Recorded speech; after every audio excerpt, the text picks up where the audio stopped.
नमस्कार, खबरें दिन भर में आपका बहुत बहुत स्वागत है। आप देख रहे हैं भारत टाइम। प्रधानमंत्री वीपी सिंह ने जब मंत्रिमंडल में चल रही रोजमर्रा की छिक से थक कर संसद भंग कर मिड टर्म चुनाव कराने का निर्णय लिया तो वह मध्यवर्ती चुनाव हार गए। तो उनसे पूछा गया कि अब आगे क्या, तो उन्होंने जवाब दिया कि प्रजातंत्र में विपक्ष की उतनी ही महत्वपूर्ण भूमिका होती है। अब मैं यह रोल गंभीरता से निभाऊंगा।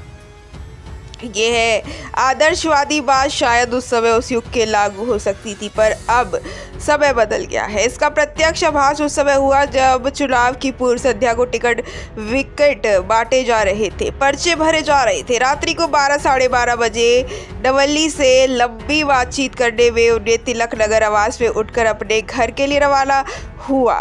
नवल जी ने लंबी बातचीत के समापन में यह कर दिया कि मुझे पार्टी ने, ईश्वर ने बहुत कुछ दिया है। मुझे पार्टी से दौसा के तहसीलदार का राजनीतिक कार्यकर्ता था मैं। पार्टी ने मुझे प्रदेश अध्यक्ष, केंद्रीय मंत्री, एआईसीसी का महासचिव बनवाया। मैं देर शाम उनसे मिलने गया तो कुछ झेप में रहे थे और बोले कल तुम्हारे जाने के बाद मुझे घेर लिया गया। तो कांग्रेस की दिक्कत विधानसभा चुनाव में यह है कि शुरू से एक टीम नहीं बनी। एक गिरोह जरूर उभरा मुख्यमंत्री के नेतृत्व में जो आपसी आर्थिक हितों के कारण जुटा है, पर टीम सिस्टम के कारण नहीं। मगर टीम जो सिस्टम आधार रही है ये पहले दिन से उजागर है, क्योंकि चर्चा है कि शायद पहले वाले सचिन पायलट को भी कुछ महत्व दिया गया था। फिर खुला मतभेद इस बात पर हुआ कि मंच पर पायलट भी बैठे या नहीं, उनकी कुर्सी मंच पर लगे या नहीं, फिर पायलट का उप मुख्यमंत्री के रूप में ऑफिस कहां पर सेटअप हो। यह राजनीति में प्रशासनिक कुश्ती का कारण बना और उप मुख्यमंत्री मुख्यमंत्री तो नहीं पर एक साधारण कैबिनेट मंत्री भी नहीं है। उनका कद थोड़ा छोटा है। ऐसा कहा जा सकता है कि पायलट ने इच्छा जाहिर की कि वह मुख्यमंत्री कार्यालय भवन को देख ले, जिससे इस 2 मंजिला सीएमओ भूतल में अपना दफ्तर लगा ले तथा उनके कहीं ज्यादा भव्य पहली मंजिल पर मुख्यमंत्री का ऑफिस लगे।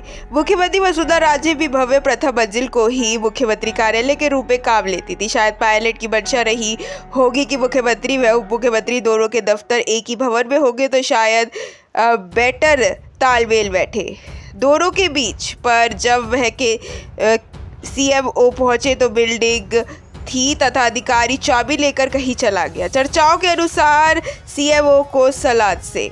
इसमें यह भी उल्लेखनीय है कि यह घटना कर चल रहा था तब पायलट पर यह भी आरोप नहीं लगा था कि वह देशद्रोह कर रहे हैं, बीजेपी से मिलकर गहलोत सरकार गिराने का। यह जरूर अजीब लगता है कि जब वर्तमान विधानसभा चुनाव की बात कर रहे हैं तब क्यों 4.5 साल पुरानी सरकार के प्राथमिक दिनों को याद कर रहे हैं। पर हम इसलिए उन दिनों को स्मरण कर रहे हैं क्योंकि उन दिनों उस घटनाक्रम ने यह बीज बोए हैं जो कांग्रेस को वर्तमान चुनाव में चोक कर रहे हैं, गला घोट रहे हैं।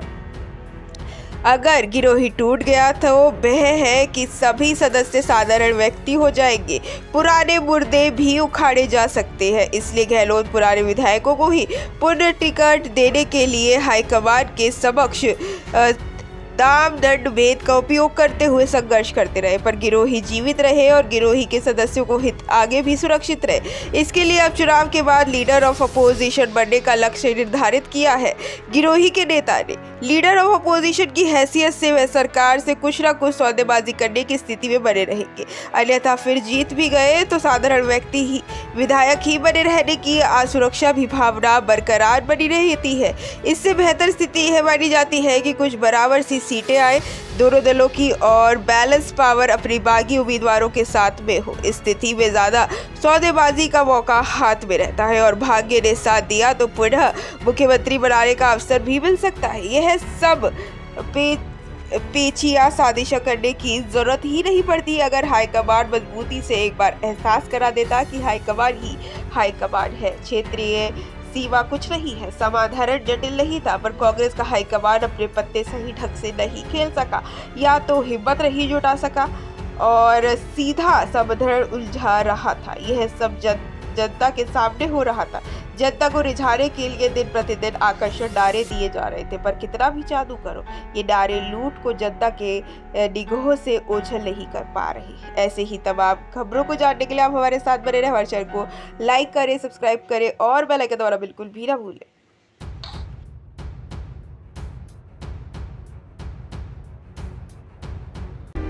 सच दिखाते हैं और सच को देखने के लिए हमारे चैनल को लाइक करें, सब्सक्राइब करें और बेल आइकन दबाना बिल्कुल ना भूलें।